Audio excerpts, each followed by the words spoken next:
l'Indonésie devrait envisager d'exhorter les BRIC à permettre à leurs nouveaux membres d'emprunter de l'argent auprès de la Banque de développement de l'Alliance, la New Development Bank, NDB, selon un analyste. À l'origine, le groupe BRIC réunissait le Brésil, la Russie, l'Indonésie, la Chine et l'Afrique du Sud.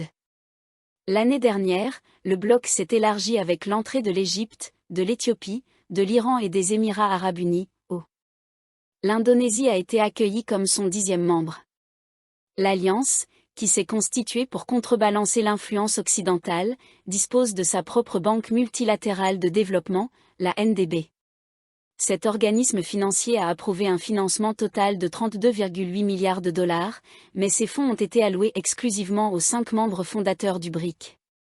En décembre 2022, la Chine et l'Inde dominaient le portefeuille de projets de la NDB, avec respectivement 8,1 milliards et 7,5 milliards de dollars. Muhammad Habib, chercheur au sein du groupe de réflexion SI, a déclaré aux journalistes que l'Indonésie devrait envisager d'entreprendre des réformes réglementaires concernant le financement de la NDB comme l'une de ses premières initiatives au sein des BRIC.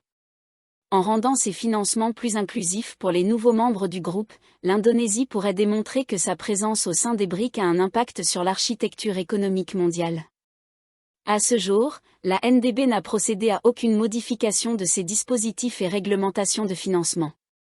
Ces fonds sont donc principalement destinés aux membres fondateurs des BRIC. L'argent n'a pas encore atteint les nouveaux membres, a déclaré Habib à la presse à Jakarta. L'Indonésie devrait inclure ces amendements relatifs à la NDB dans son programme au sein des BRIC. Il s'agit de s'assurer que les nouveaux membres du groupe bénéficient également d'un accès prioritaire au financement de la NDB, a-t-il ajouté.